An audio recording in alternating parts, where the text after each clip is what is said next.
Gandang araw po sa ating lahat. Welcome po sa ating Biblical Foundation at nasa book 2 na po tayo.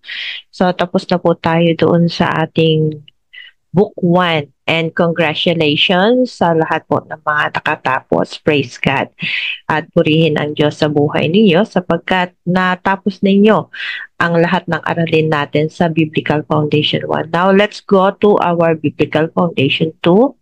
At nandito na po tayo sa usaping spiritual discipline. Okay, so since tapos naman na kayo mag-pray ng inyong mga pastor at mga kasama sa group, now mag-proceed na po tayo para sa ating lesson. Okay? So, ang una po natin pag-aaralan, skip na natin tong introduction, ay about prayer. So, let's talk about prayer in biblical truth. So prayer is conversing and communing with God. When we say communing, ikaw ay nakikipag-communicate. When we say communicate, two-way. Kasi hindi matatawag na communication yan kung ikaw lang yung nagsasalita during the time ng prayer at hindi mo inaantay yung pangungusap ng Lord. Baka sasabihin niya, Pastora, paano ko naman maririnig yung salita ng Lord? Maririnig niyo po yan mamaya pag-aaralan natin, okay? So, pray again. Prayer is conversing and communing with God and listening to Him for the purpose of aligning our will to His. We come before God in the name of Jesus based on His Word, which is the Bible, and guided by His Holy Spirit. So ito po yung sinasabi ko sa inyo. Kaya communication, it's because nananalangin ka, nagsasalita ka, and then pakikinggan mo naman yung pangungusap ng Lord sa pamamagitan ng Holy Spirit at ng kanyang salita. When we pray, we worship Him. Pour our hearts out in thanksgiving to Him. We bring to Him our needs and needs of others and ask that His kingdom comes and His will be done in our lives. At mababasa natin yan sa Matthew chapter 6 verse 13 kung saan kabisado nyo na yan, no? Pero ganun pa man, basahin po natin. This is how you should pray. Our Father in heaven, hallowed be your name. So ano po ang sinabi dyan? Kapag tayo po ay mananalangin, sabi, ganito kayo dapat manalangin. Hindi sinabing ganito ang dapat ninyong sabihin. Kundi sabi, ganito ang maging pananalangin nyo. So ibig sabihin, may pattern lang. Hindi mismo word by word, iyon talaga. God made us and has redeemed us for fellowship with Him, and prayer is our means of communicating to Him. Prayer is our way of personally relating and connecting to Him. So let us read Psalm chapter 81 verse 13. Sabi po dito, if my people would listen to me, if Israel would only follow my ways. Ang sabi ng ating binasa, tatagalugin ko po, kung ang aking mga tao, ang aking bayan, ay makikinig lamang sa akin. Kung ang Israel, na kanyang bayan, ay susunod sa kanyang mga utos. So sabi ng Panginoon, ang linaw-linaw, ano, this psalm speaks of God's desire for His people to listen to Him. Hindi lang tayo ang nagsasalita. Dapat, meron din tayong pagsunod. Wait lang ha, maglalagay lang ako ng drawing. Ayan. Sabi dito, most often, we think of prayer as always asking. Ito kasi yung lagi nating ginagawa eh. Yung kapag nag-pray tayo, dapat lagi tayo ang nagsasalita. But there is more to prayer than asking from God. Sabi dito sa ating pinag-aaralan, hindi lamang dapat tayo ang nagsasalita. Kasi ganun po ang akala natin sa prayer. Diba? Na tayo yung nagsasalita at hinahayaan na lang natin ang Diyos na, alam mo yon yung parang wala lang kasi gusto ko lang, diba? So, tignan po natin yung iba pang sinasabi ng Panginoon dito sa ating aralin. Okay? Yan po Yan. So prayer develops our intimate personal relationship with God. Read Psalm chapter 27, verse 8 and Psalm 84, verse 2. So, tignan natin.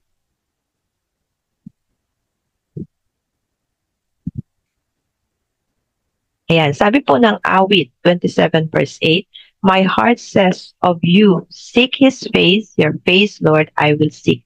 Sabi sa Tagalog, "O Diyos, ang aking puso ay nagwiwika ng ganito. Hanapin ang iyong muka. Ang iyong muka, Panginoon, ay aking hahanapin." So, anong sabi ng ating pinag-aaralan? Kung nais natin talagang sagutin tayo ng Lord, pakinggan tayo ng Lord sa ating panalangin, dapat ang Diyos ay sinisik natin ang kanyang mukha. Paano ba natin ito gagawin? While God is pleased to give us many of the things we ask for Him, for His purpose in granting us the privilege to pray is to build a father and child relationship with Him. The more we talk and listen to God, the more our intimacy will deepen. So sabi dito, habang tayo po ay nananalangin, nade-develop yung intimate relationship natin kay God. So the more na nakikipag-usap tayo sa Panginoon, the more na lumalalim yung ating pakikipagrelasyon sa Diyos. Kaya nga ang sabi dito, no, prayer develops our intimacy. And this is our personal relationship with God. So kung kanina, ang prayer ay personal communication with God, ang prayer naman ay nagde-develop ng intimate relationship. So it is not only communicating with God, but developing a personal relationship with God. Kaya nga, kung gusto mo talagang lumalim yung pananampalataya, gusto mong lumalim ang iyong relasyon sa Panginoon, mag-pray ka. Another thing, prayer shows our dependence on God. So, hindi lamang tayo ay nakikipag-communicate kay God, hindi lamang nadidevelop yung intimate relationship natin kay God, kundi nakikita rin yung pagiging dependent natin kay God. Kasi, sabi nga ng John 15, apart from God, wala tayong magagawa. Kaya dapat ang buhay na ito nakadepende lang doon sa Creator. Kasi siya ang may gawa sa ating lahat. So, ibig sabihin, ano man ang mangyari sa buhay natin, i-depend natin iyon sa Lord kasi siya ang nakakaalam ng lahat. Meron bang ako ang creator, tapos halimbawa ako ang creator, ikaw yung create ko, ikaw bilang create ko, alam mo ba kung ano ang lahat ng mangyayari sa buhay mo? Hindi. Kasi ang tanging nakakaalam lang ng pwedeng mangyari sa buhay mo, yung nag-create mismo sa'yo. Kaya nga, through prayer, lumalalim yung ating relasyon, nakakapag-communicate tayo kay God, at bukod doon, nagiging dependent tayo kay God. At mas gustong-gusto ng Lord yun. Kasi in prayer, we recognize who we are and who God is. When we pray to God, it shows our dependence on Him for everything we need as His children. Kasi wala nga tayo Diba? Lahat nga ng bagay Kanya. Kaya kung hindi ka magde-depend sa Kanya, paano Kanya bibigyan? So, para mabigyan ka ng Lord sa iyong mga prayer, magtiwala ka sa Kanya. Mag-depend ka sa Kanya. And, napag-uusapan na rin lang naman natin ang pagtitiwala. So, ang pananalangin ay pagsasabi na may tiwala ka sa Panginoon. Ang sabi ng James chapter 1 verse 6 to 8, basahin po natin.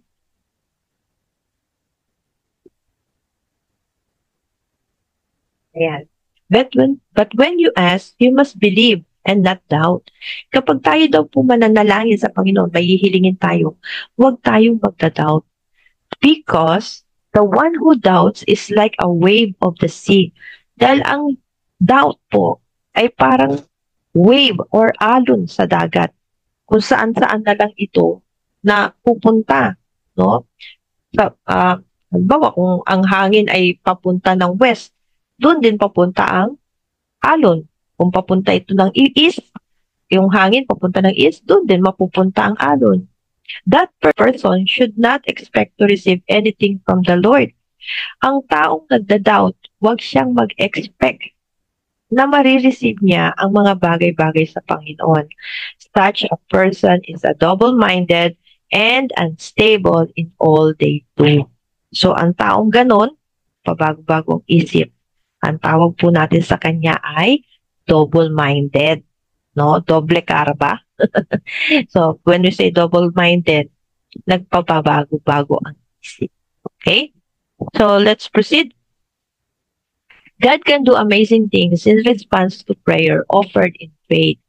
Our prayer of faith fundamentally expresses trust in the God who is loving and generous, all-wise and sovereign.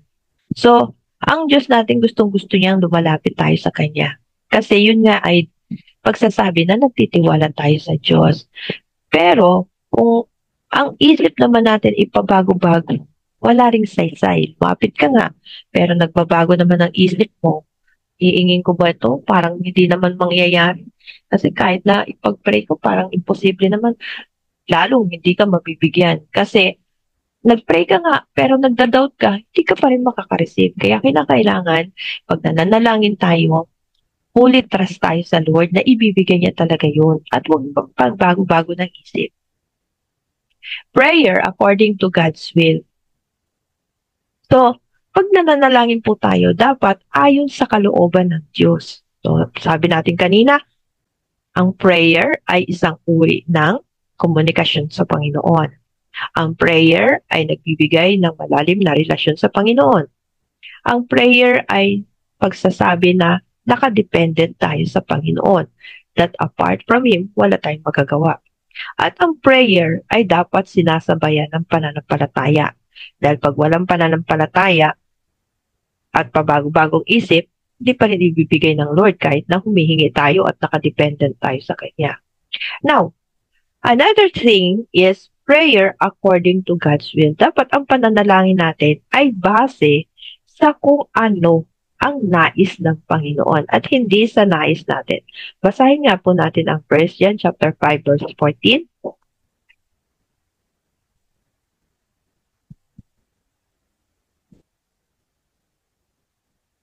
So sabi po dito, this is the confidence we have in approaching God, that if we ask anything according to His will, He hears us. Ano sabi dyan? May confidence tayo. Dapat pagkalalapit tayo kay God, na kapag tayo ay lumapit sa Kanya, ipagkakaloob niya kasi may faith tayo. Kaya lang, anong sabi dyan? Dapat according sa kalooban ng Diyos. Kapag hindi according sa will ni God, hindi niya ibibigay ito. Halimbawa lang po, pinagpipray mo na magkaroon ka ng kotse, hindi ka naman marunong mag-drive. Wala ka namang parking lot, saan mo ipapark? Diba? Hindi pa rin ibibigay ng Lord. Bawa, nagpipray ka, no? Ng bahay. Tapos, ang location mo doon sa fault line, kung saan laging naglilindol. Ipagkakalooban ng Diyos sa iyo yun, kung ipapahamak pa yun, hindi na ipagkakalooban ng Diyos yun. Kaya nga, may mga prayer tayo kung bakit hindi sinasagot ng Panginoon. Kasi, maaring may dahilan ang Diyos dito. Either ikakapahamak mo, or magmamalaki ka sa Panginoon at sa ibang tao, or hindi mo naman talaga siya magagamit. Wala kasing purpose yung pinapag-pray mo. Kung magpe-pray ka man, maaaring masasaktan ka kapag ibinigay ito sa iyo ng Lord nang hindi kanyang kalooban. For example pa, pinagpe-pray mo na maging jowa mo yung lalaking nagustuhan mo or babaeng nagustuhan mo. Ibibigay ba ng Lord sa iyo yun? May asawa yun? Siyempre hindi. Kasi magiging homewrecker ka. Kaya bakit ibibigay ng Lord? Bakit didinggin ng Lord na mahalin ka nung taong yun? May asawa yun. Kaya hindi ipagkakaloob ng Lord. Amen? So maraming mga bagay tayo na pinapanalangin sa Panginoon na kapag hindi niya sinagot, huwag tayong magtampo. Kasi baka mamaya hindi ito ayon sa kalooban ng Panginoon. Jesus modeled a lifestyle of prayer. Basahin natin ang Luke chapter 5 verse 16. Ang pananalangin ay dapat may pattern. Ano ang pattern? Basahin po natin. Luke chapter 5 verse 16. But Jesus often withdrew to lonely places and prayed. So ano po ang sabi diyan? Kapag tayo po ay mananalangin, pumunta tayo sa lugar na saan tayo lang at ang Diyos ang magkakausap. Huwag kang papasok dun sa kwarto mo at hihiga sa kama. Kasi baka mamaya, pag nasa kama ka na, kinabukasan na ang amen mo. Kasi bakit? Natulugan mo na ang pagpipray. Di ba?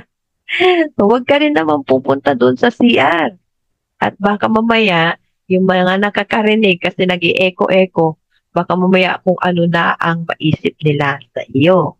Huwag ka rin pupunta sa mga area na kung saan maraming tao. At baka isipin nila, baliw ka, nagsasalita ka na sarili mo. No? Kaya nga, ano sabi niya, kung mananalangin ka, punta ka sa isang lugar na kung saan ikaw lang. Ikaw lang at Diyos ang magkakausap sa araw na yun. Huwag mo din itong gawin sa isang madilim na lugar at baka mamaya iba ang makita mo. No? Imbes na si Lord, mumo ang makita mo. Ibang spirit ang makita mo. Amen? So, punta ka doon sa kung pupunta ka man sa room mo, huwag doon sa kama. Kasi mas magandang mag-pray ka doon sa isang table or sa isang upuan. At least doon, ikaw lang mag-isa doon sa room mo, tapos may upuan ka, may table ka, andoon yung Bible. Para pagkatapos mong mag-pray, babasahin mo ngayon ang Bible para makita mo ano ang kasagutan ng Diyos. Amen po. Now, sabi dito, as followers of Jesus, we too must follow His example. If Jesus prayed while He was on earth, how much more then should we be living a lifestyle of prayer? Si God nga no? Jesus Christ nga, Diyos na, nag-pray pa. Tayo pa kaya na tao lang na may kahinaan? Amen? So dapat mas lalo tayo nananalangin. Mas lalo tayo nag-a-ask ng guidance ni God. So Jesus teaches his disciple how to pray. If you are not yet very comfortable with prayer, you are in good company. Even the disciples needed some instruction on how to pray. So ito na po yung sinasabi ko sa inyo kung paano tayo mananalangin. So tingnan natin ang Matthew chapter 6 verses 5 to 8. At ito po ang sinabi, and when you pray, do not be like the hypocrites. Kung mananalangin po tayo, huwag daw po tayong kagaya ng mga impokrito. For they love to pray standing in the synagogues. Sabi dito, sapagkat yung mga impokritong iyon, gustong-gusto nilang manalangin sa harapan ng sinagoga. Ano po ba yung sinagoga? Templo. And on the street corners to be seen by others. Yung iba naman nananalangin sa street corners, no? At pinapakita pa nila sa tao na talaga nananalangin sila. Sabi ni Jesus Christ, truly I tell you, they have received their reward in full. Sabi ni Jesus Christ, kapag nakita ng tao na nananalangin ka, pinapakita mo na talagang makarelihiyoso ka. Ano sabi diyan? Nakuha mo na yung reward mo in full. But when you pray, go into your room, close the door, and pray to your Father who is unseen. Then your Father who sees what is done in secret will reward you. So, ang Diyos natin gustong-gusto niya, yung makaniig ka niya eh. Yung alam mo yun, yung walang istorbo, habang nakikipag-usap, yung wala kang ibang iniisip ng oras na yun, kundi makaniig lang si Lord. Have you ever tried that? O, minsan sa pananalangin mo, nagpipray ka, tapos biglang papasok sa isip mo, ano yung lulutuin, yung mga uuwing na anak mo, etc., etc., yung labahin mo, yung sinampay mo, nandun pa sa labas, no? So, dapat pagka magpipray tayo, mga kapatid, is-secluded natin and make sure na ready ka na talaga sa pagpipray. Huwag yung ang dami-dami mo iniisip habang nagpe-pray ka. Hindi po maganda yun. Isipin niyo po, no, ikaw, kausap mo yung asawa mo or kaibigan mo or sino man, no? Tapos, daldal ka ng daldal, yung iyong kausap eh hindi nakikinig sa'yo kung ano-anong ginagawa, anong mararamdaman? Eh, di ba parang nababastusan ka na habang nakikipag-usap ka, yung kausap mo naman may ginagawang iba. Hindi po maganda. Tama? So, ang ating Diyos, gusto niya, pagkakausap natin siya, is maayos din yung ating pakikipag-usap sa Kanya. Yung talagang, as in, parang katabi mo lang siya. Ako, ganun po ako pag nagpe-pray ako. Yung parang nagsusumbong akong parang anak. Lord, alam mo ba, ganito, ganyan. May iyak pa ako. No? Dumarating pa nga sa punto ng buhay ko na pagka magpe-pray ako, minsan sasabihin ko, ano ka ba naman, Lord? Tagal-tagal ko nang pinagpe-pray ito, ah. Sagutin mo naman na ako. Please naman. Ganun ako minsan. No? Alam mo, parang bata. Yung parang naglalambing ka lang sa Lord. Pero wag naman yung to the point na nagsisisi ka, pinagsisisihan mo na yung ano, mga bagay-bagay, ano, or sinisisi mo si Lord. Wag ganun. Hindi rin naman maganda yun. Okay, sa verse 7, and when you pray, do not keep on babbling like pagans. Huwag ka daw paulit-ulit sa iyong sinasabi. No? Hail Mary, full of grace, the Lord is with you. Blessed are those who, among women, and blessed are you, the whom, la. No? So, hindi maganda yung paulit-ulit na prayer. No? Aba, Ginoong Maria, napupuno ka ng grasya. Diba? Paulit-ulit, yun ang in araw-araw, yun ang yun. Hindi po ganun ang pananalangin. Ang pananalangin po is personal. Yung parang nakikipag-usap ka talaga sa tao. Ganun po ang pananalangin. Hindi pa ulit-ulit. Okay? And verse 8, do not be like them, for your Father knows what you need before you ask Him. Alam ng Diyos kung anong needs natin. Ang gusto niya lang is sabihin mo. No? Minsan tayo kasi wala tayong ginagawa, kundi manghingi lang ng maghingi ano ba naman yung minsan sa pananalangin natin, bigyan naman din natin ng papuri ang Diyos. Diba? Lord, salamat. Mag-thank you ka. Diba? Kasi buhay ka pa. Yung iba, paglabas sa kalsada, na-disgrasya na. Di na nakauwi ng bahay. Andiyan mabaril, masaksak, ma-hold up, makidnap, maaksidente sa motor, or maaksidente sa jeep, maaksidente sa bus. Diba? So, tayo, dapat, pagka nagpipray tayo, magpasalamat din tayo. Huwag puro hingi. Amen? Now, sabi dito, basahin natin ang chapter 6, verse 11 to 13. Parang yun na rin yung binasa natin kanina. No? Basahin na lang natin yung 11 to 13. Okay? So, sabi dito, give us our daily bread, and ito na yung pattern pala. Okay? Sabi ni Lord Jesus Christ, this then is how you should pray. Po dito ni Jesus Christ, this is how you should pray. Ganito dapat kayo manalangin. Our Father in Heaven. Hindi sinabing ito ang ipapanalangin nyo, ha? Kasi magkaiba yung ito ang ipapanalangin nyo kaysa sa ganito dapat kayo manalangin. Pagka ganito dapat kayo manalangin, ibig sabihin may pattern, may sinusundan na pattern. Pero kapag ito ang dapat ninyong ipanalangin, yun talaga ang ipagpe-pray mo. Pero kung ang sinabi ni Jesus Christ, ganito dapat kayo manalangin, ibig sabihin, may susundan lang kayong pattern. So una, ano yung first pattern? Our Father in Heaven, hallowed be your name. So, i-ano mo muna, i-acknowledge mo muna yung presence ni God. Papurihan mo muna siya. Hindi yung diretso, Panginoon, tulungan mo po ako.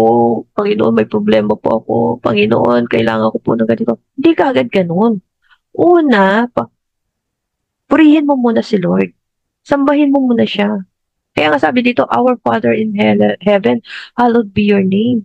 Sinasamba mo ang Diyos pagka yan ang sinasabi mo. Ano pa? Pwede yung word na purihin ka, Panginoon, sinasambi kita sa oras na ito. Niluluwalhati ko ang iyong pangalan, tinataas kita. Yun po. No? Pwede natin gamitin yung mga ganong mga pangungusap. Kaya nga sabi dito, your kingdom come, your will be done on earth as it is in heaven. And then, tsaka ka humingi. So, una, adoration. Tandaan nyo lang po ito. ACTS, acts. Una, adoration, purihin mo muna ang Panginoon. Pangalawa, yung tinatawag na C, no? Ano yung C? Confession, no? Mag-confess ka muna. Humingi ka muna ng tawad. Ano sabi dyan? Give us our daily bread. Patawarin mo kami, Panginoon, gaya ng pagpapatawad namin sa mga nagkasala sa amin. No? So, maghingi muna tayo ng tawad sa Lord. Para na sa ganun, makita ng Lord na humble tayo. And then, sabi ng Lord dyan, Thanksgiving. Magpasalamat tayo. Lord, thank you po. Kasi buhay pa ako. Salamat, Panginoon. Kasi nararanasan ko pa yung goodness mo. Salamat, Panginoon, nakakakain pa po kami. Salamat, Lord, may pambili akong pagkain. Salamat, Lord, may pambayad ng mga tuition, ng kuryente, ng tubig. Salamat, Panginoon. No? Lagi tayong magpasalamat. At tsaka ka humingi, no? Supplication. So, pwede namang balibalik-tarin mo ito. Basta andoon itong ingredients na to, yung adoration, yung confession, yung thanksgiving, at yung supplication. Pwedeng ihuli mo na yung paghingi. Kasi, di ba, napasalamatan mo na si Lord sa lahat ng bagay. So, tsaka ka humingi sa Kanya. Nabigyan mo na siya ng papuri, saka ka humingi sa Kanya. Nangingi ka na ng tawad, saka ka humingi sa Kanya. So, pwedeng balibalik ta rin ito. Ang mahalaga lang dito is unahin mo muna na papurihan ang Diyos sa iyong pananalangin. Amen? Now, take note. Aspects of the Lord's Prayer. From this passage, we can see that there are at least 5 aspects of prayer implied. Una, praise and worship. Sabi ko nga sa inyo, adore God. Acknowledging God as both Lord and Father. And then, intercession. No? So, sabi sa verse 10, praying for God's will and work to be accomplished not only in our lives but for others as well. Kaya nga, di ba, sabi, your kingdom come and your will be done. Dapat, ilagay natin na hindi lang, sa pananalangin natin, hindi lang personal yung hingin natin. Even yung mga taong nasa paligid natin.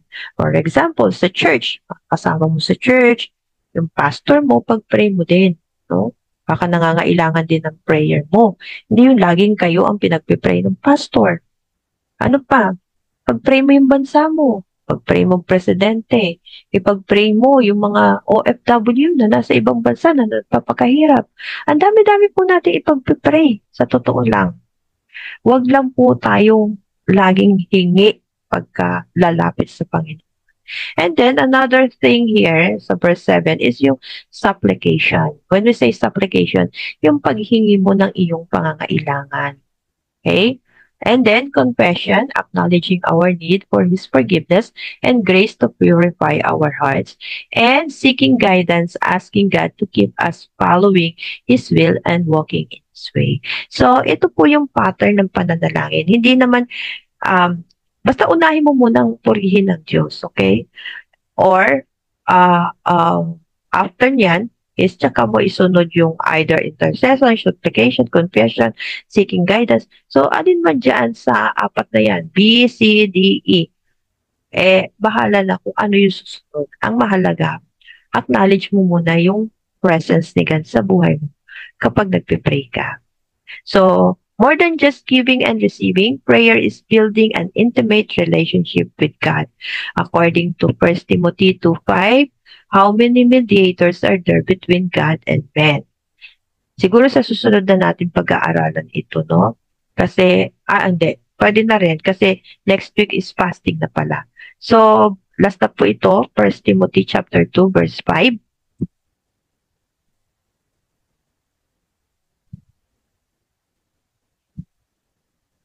Okay? For there is one God and one mediator between God and mankind, the man, Christ Jesus.